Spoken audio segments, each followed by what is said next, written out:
having, but the enjoyment of what one has that counts. Kasi baliwala naman kung napakarami mong mga ari-arian, hindi mo naman na-enjoy. Baliwala ko, ang dami mo naipundar, ang dami mong naipon, pagkatapos hindi ka naman nabigyan ng pagkakataon na lasapin ang saya, ang sarap, ang kasiyahan na ibinibigay ng mga bagay na yan. So not all who possess enjoy the possession. And it is one irony of life. So many people work so hard to put up many houses that they never get to live in. Many people work so hard to have many vehicles that they never get to ride and use because of many reasons. One of them, the law of physics, that a man could be only one place at one time. So hindi mo naman na-enjoy yung marami. Marami kang binibili mga damit, pero gaano karaming porsyento sa binibili mong damit ang talagang naiisipan mong gamitin at gusto mong isuot. Kung minsan, pag naisuot mo minsan ng isa, hindi ka nasarapan, nakatihan ka o nahirapan, hindi mo na halos gamitin uli. Pero ayaw mo namang ipamigay, ayaw mo namang alisin sa cabinet mo, pampasikip sa iyong buhay. How much percent of the pairs of shoes people have, especially to those who have many pairs of shoes, do they really get to use often? So sabi, ang dami-dami ng taong pinagsisikapan, pinupundar, pero hindi naman niya ito na-enjoy. And what is the lesson that Solomon is trying to teach us? Enjoy what you have. So you must survey your surroundings, inventory your possessions, and enjoy them all. Isang mahalaga na apat natin nakikita na bubuklat. Subukan nyo magbuklat kayo ng mga cabinet, marirealize, ay may ang ganda pala akong panyo dito, ay may maganda pala akong pamaypay, may maganda pala akong ganun, pero hindi ginagamit. Kasi baka maluma, baka masira, kasi maganda. Pero naluma na ng naluma, at kung hindi man yun ang naluma, kayo ang naluma. No? Kaya mamaya, hindi nyo na rin yan nagamit. Kung minsan magbubukas ka ng mga cabinet ng mga pagkain, ang daming magagandang mga canned goods, masasarap, nag-expire na sa katagalan, ay pinag-iintay ng special visitor para buksan, at naluma na at nakuba na yung lata na baliwala. Solomon is saying, baliwala ang lahat ng iyong tinamasa, pagkatapos inipon, yung pala hindi mo naman magagamit. So every so often as possible, you must take a look and take an inventory of what you have and decide to enjoy what you have. And if you think that you cannot enjoy it in the next 3 or 6 months, give it away. No? Pati po mga damit natin, pagka hindi niya nagamit ng 6 months yan, in the last 6 months, ibig sabihin hindi niya na magagamit yan, ipamigay nyo na para magamit na yan ng iba. Kasi laging hiniwalay mo na, gusto mo na ipamigay, pero nung tingnan mo ulit, teka, maganda pa to, balik na naman sa cabinet. No? Pero ang nangyayari lang, nagiging liability. Do not be obsessed with conservation. Do not be obsessed with preservation. Na baka pag ginamit natin ang sofa, masira. Baka pag ginamit natin yung magandang tea set, mabasag. Baka pag ginamit natin yung magagandang baso, mabasag yung isa, hindi na sila pares-pares. Kasi kung nabasa, kung nasira, naluma, sa paggamit, sulit yon.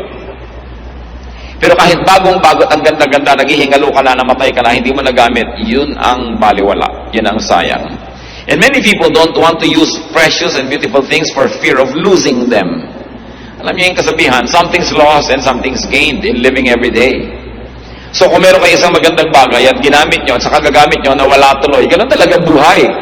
Talagang may nawawala, may dumadating, may umaalis. Pero hindi nga nawawala dahil naka-estante, naka-cabinet, naka-lock. It's as good as wala. Kasi hindi natin nagamit.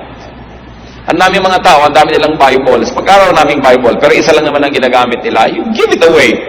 So that people will have good use for your Bibles. Except if you're a scholar and you're always wanting to refer to different versions, but give them away. Ang dami nating gamit, kahit tayo tinatawag na mahirap o hindi tayo mayaman, ang dami pa rin nakatago. Ang kagandang mga panyo, mga bordado, hindi na nagagamit kahit kailan. Yung pala hahawakan niya pagka siya'y nakaburol. Ay, ang ganda ng panyo ng patay. So, gamitin. Do not be obsessed with fear of breaking things. Ganun talaga, things get broken. Parang natatakot ka palang mabalian, so hindi ka na nag-sports. Natatakot ka palang malunod, so hindi ka na lumangoy o nag-swimming. Natatakot kang bumangga yung sasakyan, so hindi ka na umaalis ng bahay. Dapat ang tao na bubuhay siya ng buong buhay, ginagawa niya lahat ng pwede niyang gawin para makaiwas siya sa mga sakuna at ipinapasa Diyos na niya yung resulta nun. But go on living, because life is short. As we have been told that life is 70 years. And if one was very healthy, probably 80. Pero hanggang doon pa rin yun, maiksi yun, kaya hindi dapat sinasayang ang mga sandali. Karamihan, itinuturo sa mga pulpit na tulad nito, sa mga religious gathering, na lagi na lang magtiis ka, magtipid ka, pero hindi yun ang nakikita natin talaga itinuturo sa Biblia, lalo ni Solomon. Because God likes us to have a full life. Life is a gift from God. It is not a problem to be solved. It is a gift to be enjoyed. And a very high level of spirituality is to find the maximum enjoyment in life that God has pre-designed and God has preordained for His people to enjoy. Hindi naman tayo nilikha ng Diyos para parusahan o torturen. Nilikha niya tayo para lasapin natin ang kanyang kabutihan at ang lahat ng kagandahan ng kanyang loob.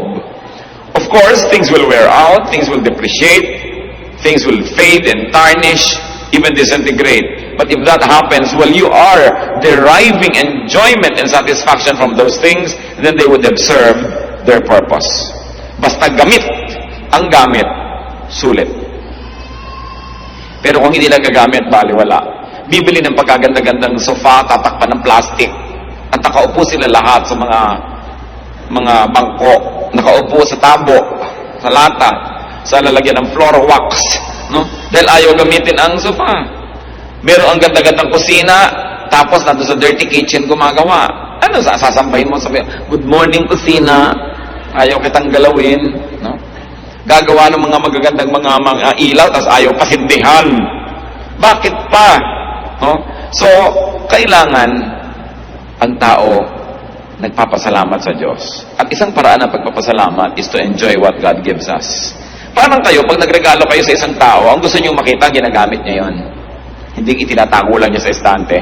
Ako mayroong isang tao na tuwing Pasko nireregaluhan ko noon, ngayon tinigilan ko na kasi hindi ko nakikita ang ginagamit. Nakalak lahat sa cabinet. Sayang lang. Baliwala. Sumusulit lang yan pag ginagamit. At kung nasira, nawala, habang iniingatan mo naman ang nangyari yun, hindi, get on with life. But ang mahalaga na enjoy mo yan. Ecclesiastes 6, 7-9. All man's efforts are for his mouth, yet his appetite is never satisfied. What advantage is a wise man over a fool? What does a poor man gain by knowing how to conduct himself before others? Better what the eye sees than the roving of the appetite. This too is meaningless, a chasing after the wind. Pag atin pong inanalyze ang philosophy ni Solomon, masyadong deconstructive kung minsan dun sa nakasanayan ng marami na dapat gawin. Kasi sabi niya, ano ba napapala nung mahirap na sobrang magpagod para mag-aral ng mga bagay na ikasisiya ng mga mayayaman? No? Ay, wala naman. Mamatay ka rin. Mamatay siya, mamatay ka rin. Sabi, ano ba ang mapapala nung marunong kaysa doon sa mangmang? Pareho rin niyang mamamatay at pareho rin maaagdasyan. Now, let us not take these things very, very literally. Hindi niya sinasabing baliwala na mag-aaral ka ng manners o i-refine mo yung mga paraan ng pamumuhay. Hindi niya sinasabing baliwala yung matuto ka kasi siya nga nag-aaral din na nag-aaral. Ang ibig lang niyang sabihin, don't be too serious about these things. Natuto ka, gamitin mo. Hindi ka natututo, don't despair. May buhay ka pa rin at tuloy pa rin lang yung buhay at kapareho ka lang ng mga marurunong, pareho lang kayong buhay at pareho rin kayong mamamatay. It is very liberating to learn from Solomon. Not to take ourselves too seriously, not to take every detail of life too seriously, and then to make the most out of every event in life. So anong itinuturo dito ni Solomon sa verses 7-9? Enjoy only what you have and do not covet what you do not have. Sabi niya, better what the eye sees than the roving of the appetite. Mabuti yung hawak mo na kaysa sa yung inaasa mo na malayo. So sabi niya, kung anong meron ka, yun ang iyong enjoyin. Marami pong tao miserable, hindi masaya, hindi kontento. Kasi kung ano yung meron sila, hindi yun ang kanilang ina-enjoy. At kung ano yung wala, yun ang inaasam. Hindi na magtutugma kahit kailan yung supply at demand. At lagi na lang siyang, laging parang kulang. Parang sabi ni Percy Bysshe Shelley, isang Ingles na makata, we look before and after. We don't look at the now. We look before and after and pine for what is not. Ang hinahanap ay yung wala. Ang gusto ay yung hindi pwedeng mangyari. Kaya lagi na lang kulang at kulang. Mga kapatid, anong ibig sabihin to enjoy what you have? and not to covet what you do not have. It can mean misery, it can mean happiness, kung naintindihan natin ang ibig sabihin nun. Lahat ng tao, meron po tayong pag-aari. Meron tayong atin. Meron tayong sariling bahay. Kung hindi man, nire-rent mong bahay, o kaya nakikitira ka, arkinin mo sa iyong puso na ito yung bahay ko. Pero kung ang laging isipin mo yung bahay ng iba, hindi ka nasasaya. Ang bawat tao may trabaho, may profesyon, may ginagawa. Kung ang lagi mo kinakaingitan yung ginagawa ng iba, ano lang mangyayari sa buhay mo? Lahat tayo may kakayahan, may talento. Lahat naman tayo may ilong. May tao ba namang walang ilong? Pero laging ilong ng may ilong ang kinakaingitan mo at gusto mo maging korte ng ilong mo ang ilong niya, hindi ka talaga sasaya. Ang sinasabi ni Solomon, ayan ka, maraming binigay sa iyo ang Diyos. May mata ka, may ilong ka, may kamay ka, may kulay ka, yan ang kutis mo. Ba't laging gusto mong maiba yan? Kaya lagi ka nalang laging kulang, kaya lagi ka nalang hindi masaya. Desiring this man's art or that man's scope, with what I most enjoy, contented least. Sabi naman ni Shakespeare. Lagi nila gusto ko yung kaya niya, yung ginagawa niya, yung talento niya. Kaya tuloy nagsisikap ang tao at sabi ni Solomon, napakaraming pagsisikap ng tao dahil lang sa inggit sa kapwa. Kaya lang naman aral lang aral, hindi naman dahil gustong matuto, dahil gusto niya mas mataas yung grade niya kaysa sa kanyang classmate. Kaya naman palaki ng bahay, hindi naman dahil kailangan kasi nakikipag-compete pala siya sa laki ng bahay sa barangay nila o kaya sa mga kapatid niya o sa mga pinsan niya. Sabi niya, so much of what man does is born out of envy. Kaya nakikipag-compete. No? Tama na sana yung kanyang waistline, pinapalit pa kasi nakikipag-contest pala siya sa isang mas maliit naman yung baywang. Hindi ka natitigil dahil sabi nga sa Desiderata, there will always be the greater and the lesser person than yourself. So what is important is for you to be at peace with yourself. Ito yung height ko, ito. Ito yung weight ko. What I'll do is I'll do my best so that I'll be healthy, pero kung talagang doon na lang, ito ako. Ito yung kulay ko, ito yung buhok ko. Kaya napakaraming tao nakakalbo. Sa dami na nang inilagay ng mga asupre sa ulo para mag-straight ang hair. No? Kung kulot ka ba, di kulot. Marami ka pang mahuhuling insekto. Bakit laging kailangan iba? No? And because of the evils of advertising that forever makes you unhappy with yourself, forever making you covet what other people are and what they have, then people end up being unhappy. So do not covet what you do not have. Ecclesiastes 6:10 to 11. What exists has already been named, and what man is has been known. No man can contend with the one who is stronger than he. At sino yung nire-refer dyan na stronger? Ang Diyos. The more the words, the less the meaning. And how does that profit anyone? So what is Solomon trying to say? That life has been pre-designed. Huwag ka na makipagtalo na may gravity. Meron talaga. No? Di ba ang laging ginagawa ng mga beauty products? Defy gravity. No? Para ka magwawagi, ay talaga namang may gravity. No? Lagi na lamang na yung araw ginagawa mong gabi, yung gabi ginagawa mong araw, wala nang tugma. Laging lihis. Sabi, huwag ka na lang makipag-contest dun sa nakatakda na. Mag-adjust ka na lang, sasaya ka pa. It is pointless to argue with God. Meron pang, bakit ba ako naging Pilipino? Sana dapat ako Eskimo. Pilipino ka nga, kahit mag-isay ka dyan, mapapalitan mo ba yung katotohanan na yon? So, magpakabuting Pilipino ka na. Maraming, bakit ba ako'y pinanganak na mahirap? Mapapalitan mo pa ba yung araw ng iyong kapanganakan at ang iyong sitwasyon? So, gusto mo palang umasenso, paasensohin mo lang sarili mo. Pero huwag mo nang sisihin yung mga magulang, sisihin mo lumaki ka sa isang pulo, sa isang probinsya, kasi ganito, kasi ganyan. Sabi ni Solomon, walang mangyayari. Nakatakda na yan. Mag-adjust ka na lang, sasaya ka pa. So it is pointless to complain about life. Dahil sabi niya, how can you find somebody who is strong? Meaning God. If God in His infinite wisdom has so ordained that this is going to be like this, then let it be. Samantalang hindi naman naniniwala ang inyong lingkod na bawat detalye ng buhay natin ay nakaguhit na, nakasulat na at nakatakda na para lang isang script na babasahin, pero may general framework ang buhay na talagang nakatakda at hindi na yun naiiba pa. Yung mga detalye na lang how you deal with it. Halimbawa, talagang tao ay mamamatay. Kung nakatakda yun, may magagawa ka ba para ibahin yun? Pero siguro naman, kung nag-iingat ka sa buhay at kinakasihan ka ng magandang panahon, mapapahaba mo ang iyong buhay kaysa sa iba na hindi maingat. Pero kahit mapahaba mo pa ng plus 20 years yan, mamamatay ka pa rin. Na kahit anong gawin mo, ang tao talaga ay nakakasakit. So kung lagi ka nalang takot na takot magkasakit, hindi ka na nagkaroon ng life because you're always afraid that you might get infected, then you will be miserable. May general rules. Those are unchangeable. But the details you may influence with your character, with your prayer, and with the way you live your life.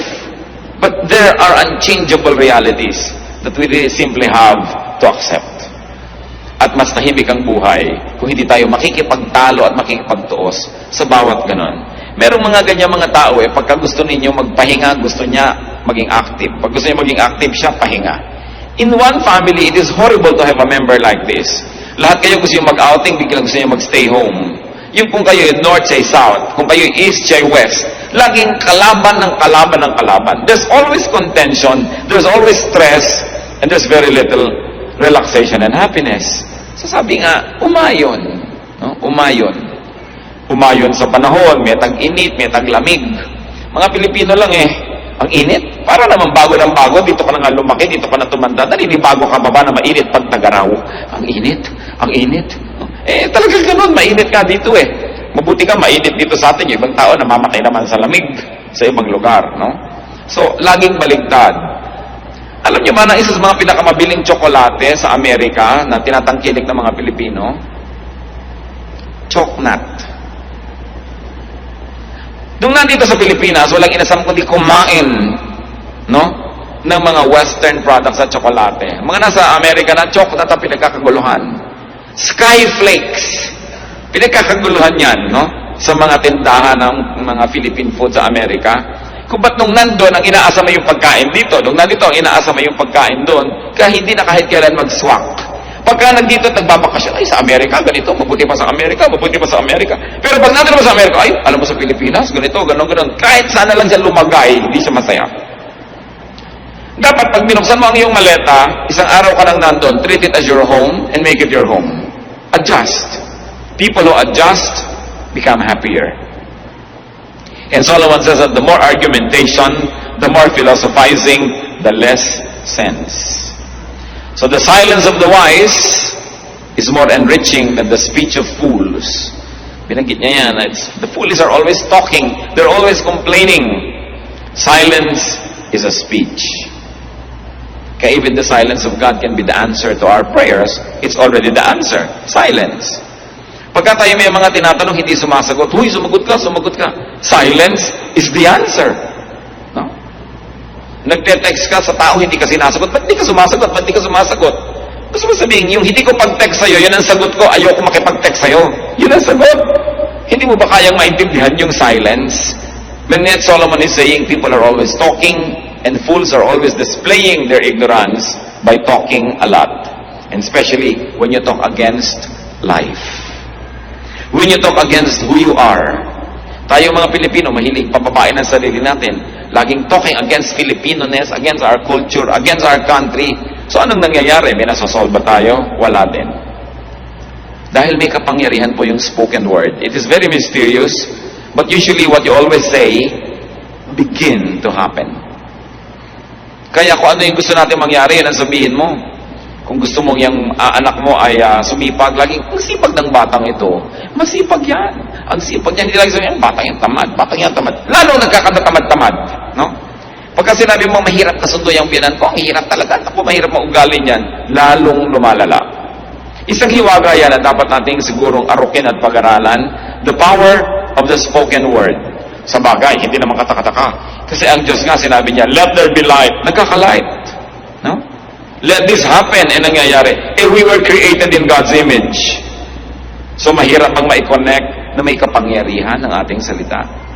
So, talk positive. No? Instead, negative. Because what we say have a mysterious way of becoming real in our lives. Then, verse 12 of Ecclesiastes 6. For who knows what is good for a man in life?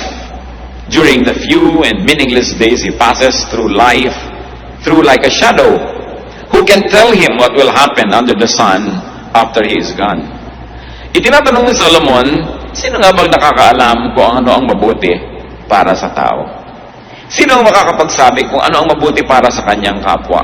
Dito sa maiksing buhay na ito, na napakarami namang walang kahulugan. Meron bang makapagsasabi kung ano ang naghihintay na bukas sa atin? Kung ano ang mangyayari sa hinaharap? So what is Solomon trying to say here? That no one really knows the mystery of life. No one. No one really knows the dynamics of man, how to live, and what is good for others and for himself. So anong i-apply natin dyan? Talagang kani-kanyang aral, kani-kanyang trial and error ang buhay. Pati pagpapalaki ng mga anak, wala yang formula. Alam nyo yan, kayo mga nakapagpalaki na.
Life. That's when you don't have a life.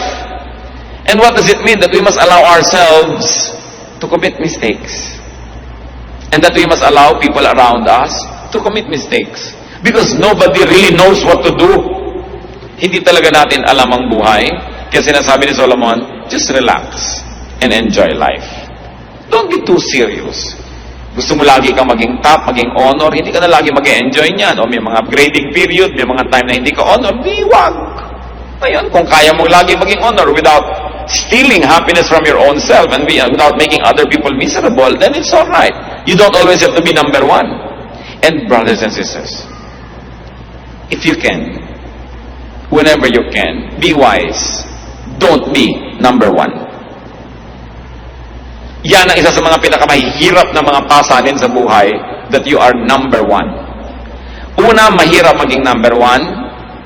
Pangalawa, ang hirap i-maintain ang pagiging number one. Wala ka na gagawin kundi i-maintain yan. Look at many students, ng mga honor students, they are robbed of their childhood. Lagi na lagi sinusubsub ng nanay sa pag-aaral. Hindi na naging bata kahit kailan. Hindi na nakapag-enjoy na maging bata. Kasi may obsession. Kung obsession ng magulang, yung anak niya laging malinis, hindi na nag-enjoy ang bata, parang manika na nasa eskaparate. You know, a child must be clean enough to be healthy, but dirty enough to be happy. No? Parang bahay din. A house must be clean enough to be healthy, but dirty enough to be happy. Kasi kung minsan parang ospital na yung bahay mo, ang higpit pala nung misis na nakatira doon, no? Pati yung asawa, pagka humiga sa kama, nalukot. Tumayo ka, nalukot. Ayusin mo na natin. You know, nilalayasan ng asawa yung mga ganon. There must be a little carelessness, a little, relaxation for life to be nice. Merong mga tao nakahiga na lang at lahat, may makikita pang kaprasong palito sa sahig, babangon pa para linisin. Sobrang obsessed. Pero, you don't only make yourself a slave, but you make everybody else around you miserable, especially when they do not share your enthusiasm, and they are compelled to dance to your music. Kaya dapat din natin ginagawang goal yung madali tayong makasama, yung masarap tayong kasama. No? Hindi yung napakahirap kang kasama, lahat para nakatungtong sa dulo ng sibat. Kailangan mag-balance ka, lahat ng gagawin mo din, numero. So, hirap na hirap ang iyong kasama. Let others enjoy their lives. Why? Because Solomon said, nobody knows how to live life. So don't pretend that you know, and don't pretend that you can impose on others how to live. Hindi ko mo ikaw ang kumikita, hindi ko mo ikaw nagpapakain sa iyong mga tinatangkilik, yung style mo na lagi ang masusunod, yung haba ng patilya, gusto mo ang patilya ng lahat ng pakain mo sa buhay, yung paraan mo ng pagkain, yung timpla ng iyong suka, ang gusto mong masunod ng lahat, dahil ikaw yung may pera.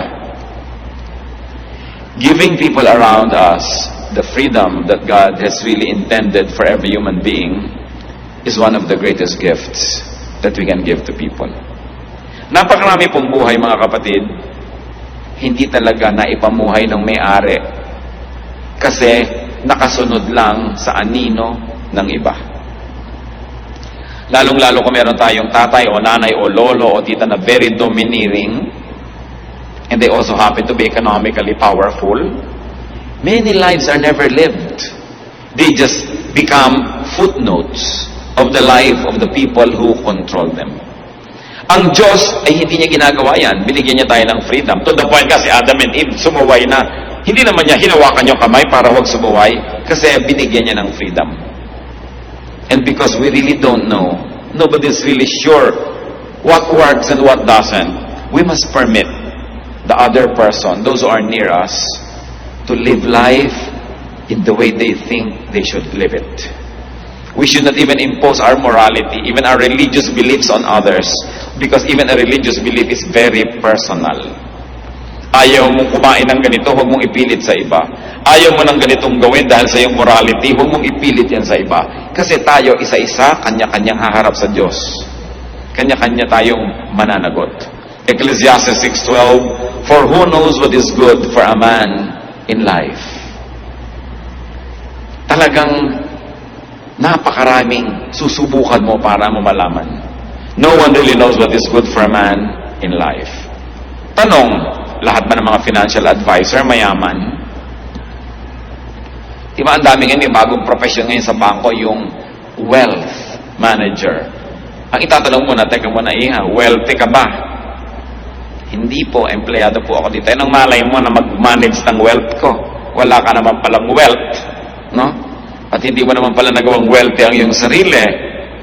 Mga counselor, kaya kung counselor, itong tama. Teka, tahimik ba ang buhay mo? Payapa ba kayo mag-asawa? No? Tahimik ba ang iyong pamilya? Tapos counsel ka ng counsel dyan. So, do all counselors enjoy a peaceful life? Are all doctors healthy? Are all caregivers strong? Are all preachers godly? Can fortune tellers tell their own fortunes? Bakit marami manghuhula na mamatay, hindi nila nahulaan na mamamatay sila? No? Can all fortune tellers foretell their own future? Are parents and elders always right? You know that the answer to all this is no. So who are we to impose on others? Ang Diyos ang lumikha sa bawat isa sa atin. Meron tayong mga hiram na mga roles. May authority ka over your children, over, or your students, kung teacher ka. Pero hiram na role lang yon kasi ang tunay lang na authority, Diyos. At ang Diyos, God sets people free. God allows people to know even through elimination and through committing an error. So they say, it was wrong, then I know I'm better now. We must never live the lives of others for them. At yan ang problema ng mga taong sobrang dominante. Control natin ang lahat. Let go. Because they don't enjoy and neither do you. Since no one really knows and understands life, we should be cautious in giving advice, in imposing our beliefs on others. Ecclesiastes 6:8, what advantage has a wise man over a fool? What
Stretch together with your years.